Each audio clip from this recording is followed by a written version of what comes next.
Happy New Year, guys! I hope you guys have had a wonderful Christmas and a really good beginning to the new year. I ended the year talking about my plans for the New Year's and my method for kind of like going through the year, evaluating lightly in a gentle way. Last week I sat down and I condensed all of my actions and like directions from my process, and I condensed it down and I wrote it all down. So now I have everything nice and neatly put in one place where I can hopefully easily access it. And I'm really hoping that this is going to help me throughout the year to easily go back to it and actually stick with the things that I want to do. And I don't set myself unrealistic targets. It's not like lose 10 pounds or go exercise every day, only eat carrots. It's nothing like that. It's way more gentle and it's more directional. So I just want to make sure that I stay on track.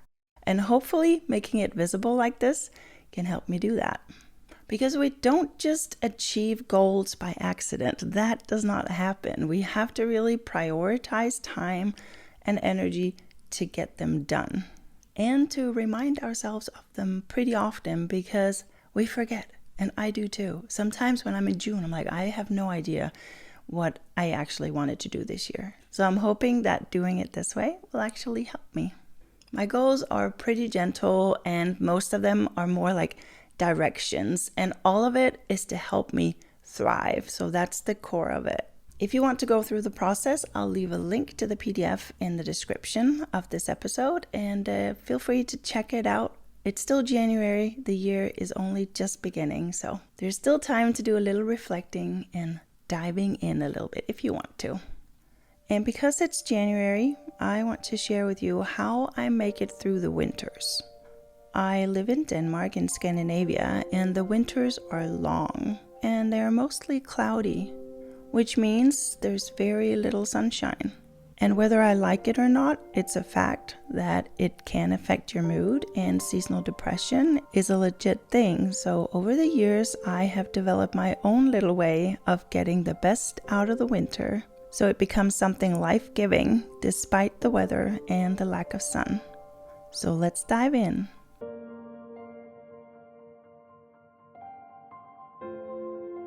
As I've shared before, God has for years been calling me to create, and winter is not naturally when my creativity comes naturally to me. But I thought it's actually the perfect time to create. During winter, we naturally slow down. There is not as much spontaneous outdoor life going on. Fewer parties, fewer trips to the park or the beach, or less jumping on the trampoline. My body slows down naturally because of the darkness and the cold. So I've decided years ago to lean into that, not letting the potential gloom consume me, but letting creating drive me through it.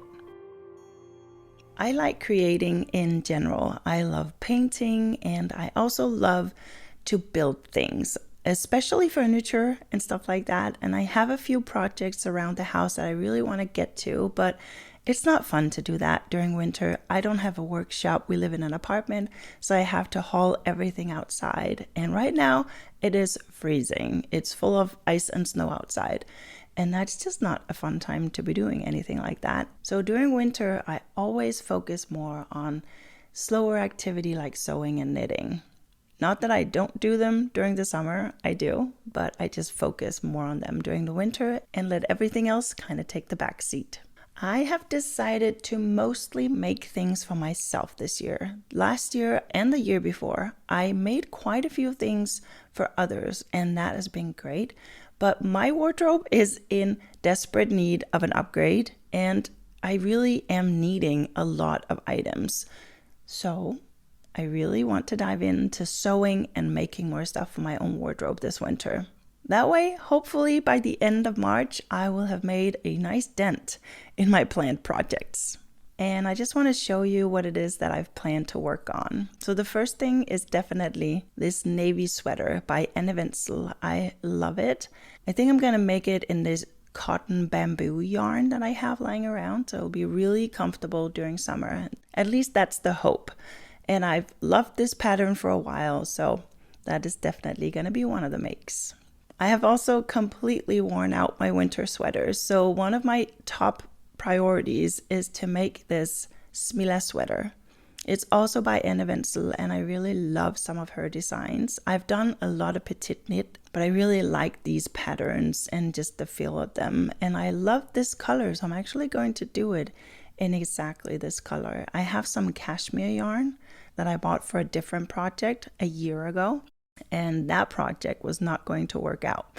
So I took the yarn back out, and now I'm going to add it in as the thin thread in this project, and hopefully that will make for a nice warm cozy sweater that I can use for years, because the ones that I knitted, like, how far, Max was 3, he's 9 now, so 6 years ago, they are pretty worn out. So I'm really in desperate need of some new winter sweaters, so hopefully this one will be ready for next winter. I also want to try and knit a cardigan. I've never done that, and there is this beautiful jacket that I love by Anne Wenzel. I'll show it here. But I know that knitting that diamond shape is really a pain in the butt. I'm sorry, but doing cables and having to sit there with that extra needle, I'm going to be doing that for the entire Smilla sweater. So I know that I'm not going to want to do it on the other one. I was thinking I really loved the Jenny sweater that I knitted from Petite Knit a few years ago that I ended up unraveling because it didn't fit. It was so big. But the way you knit those gatherings is way easier and it looks really good. So I'm thinking that I want to try and merge this. So I want to take the cardigan from Anne Wenzel and then add in some of the patterns from the Jenny jacket. So it's going to be interesting. I don't know if I'll succeed, but I'm going to try. And that's the plan. I also want to show you some fabric for a dress that I'm planning to make. It is this beautiful Japanese designed pattern. It's cotton and I just love it. I was thinking of using it for a jacket, but I changed my mind before I cut into it, and I'm going to make a light long-sleeved summer dress instead because I need that. I brought 2 of my dresses to the market this summer when we were doing our summer spring clean out session, and I was just like, if they don't get sold, I'll keep them and I'll still wear them, but if they do get sold, perfect. And I sold them. So now I have to make something else for the summer that's coming up, and even for spring, and I really want something with long sleeves. Then I also want to make, I need a lot of these basic jersey or not jersey, even woven fabric long sleeve tops. So I bought this stripy fabric that I really love. It's just going to be a basic top with some light jeans. I think it's going to look great. It's just a basic thing. And then I have this waffle weave, and I really love that. And this is going to be turned into some sort of sweatshirt, hoodie thing. I'm not completely sure about it yet. I have plans and ideas that are becoming more and more clear. So I have a pretty good idea of what to do with it. So yeah, it'll be interesting to see. But I just have so many sewing projects, basic tees. I pretty much need everything. I also have an idea for a very light summer jacket, because that is something I found last summer that I really needed. I didn't have anything. I have my trench coat, but it's pretty heavy and it's long. So I kind of want something else as well. So I have 2 options. And then it would be awesome to try to actually make pants. I have 2 or 3 ideas, and we'll just see how that works out. That will be a big project and a big undertaking. I've never made any kind of pants or trousers or anything like that. So we'll just see. And then we have to remember that sewing is here to help me. It's here to help me create and enjoy the process. Its purpose is to fill me up. So all of those things are more likely to get done in the entire year of 2026, not just this winter. But this way I know where to start and have a nice mix of projects to choose from depending on what I'm in the mood for. I will most likely not go into some crazy production mode. I just don't have that in me during winter. I also need a lot of hygge time snuggled up on the couch under a blanket with a candle lit and a good book. I need that too. So during winter, I always have this beautiful duo of creating something, but then also diving into a deeper topic and like spiritually growing or really understanding a topic. Last winter, I dug into a lot about screen times, and this year, I'm pretty sure it's going to be a variety of things, but I love to listen to the sermons from Red Church in Australia. And because they are in the Southern Hemisphere, this June they started a sermon series that was called Furnace of Faith. And it was really to like settle their whole church into how to grow during winter. And I just thought, wow, this is going to be perfect for winter. So I didn't listen back then. I skipped it and I saved it for this winter. So I am really excited about listening to those this winter. I listened to the introduction back then, and then I've listened to one since. And I'm just really excited to have that as like a gentle listen to hopefully spiritually also give me something. I have 2 books that I've ordered that are on the way that I'm really excited about reading. I was hoping to get one of them for Christmas, but now I have to wait to get it, and then I'll dig into it for sure. I'm really excited to listening to these sermons and these books, and just sitting on the couch at night with a really nice knitting project and listening to these things, or during the day if I need a break somehow, it's just really, really well. And a few years back, I read a book about craft therapy, craft psychology. It was very informative and kind of like boring to read, but very interesting. And it basically said that it's actually proven that you remember more of what you're hearing if you are doing something with your hands while you're listening. And that's also why in school it works so well for students to take notes with their hands while they're listening to a teacher. It was so funny back then because I had that theory for a while, and then I read it on paper and I told Morten, was like, this is why it makes sense for me. See, it's actually in black and white in a book that it works. So I'm really excited about that. And I also have one novel lined up, which is not normal for me, but if you were here during my digital declutter, you will know that I tried twice to get through Little Women, the book.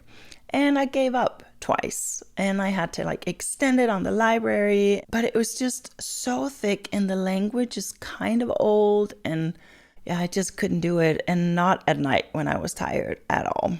So I have bought it on Audible, and now I can listen to it. I've started, and it's wonderful. So I'm really hoping that this is what it takes. I'm pretty sure it will be for me to actually read Little Women, because I love that movie. It's so beautifully done, and I think the story is great. So I don't know why. There's just certain things, certain books that I was like, I just want to read that. Like Thoreau in the Cabin last year. That was, it took me a while, but it was a great book. And listen, I know that these are crazy times that we live in right now. So don't be hard on yourself if you're feeling a little overwhelmed or a little frazzled. And I would highly recommend that you don't check the news too often. Like maybe once a day, maybe every other day. I try to do it once a week, and I've been pretty good at it, but it is hard when there's so much stuff going on. And I'm Danish. I live in Denmark, and there's a little thing about Greenland going on right now. But I really hope that you'll take this invitation to lean into what it is God has for you in this season. Lean into the rest, lean into the slowness, and create something. I would love to hear what you're making this winter, if you have a strategy for yourself on how you get through the winter. So if you do, please share it in the comment section. I love getting comments from you guys. It helps this channel out a lot if you could subscribe or like this video. It is always kind of hard work to start up a channel, so any kind of help I would greatly appreciate it. That's it for this week's episode, guys. I am so happy to be back in this new year. We had a little stint with some illness and sickness, and Max wasn't back to school until the 7th. So now I'm kind of catching up. I'm really excited to dive into some new topics with you guys and to even go deeper into some of the ones that we talked about last year. Well, that's it, guys. See you next week. Bye.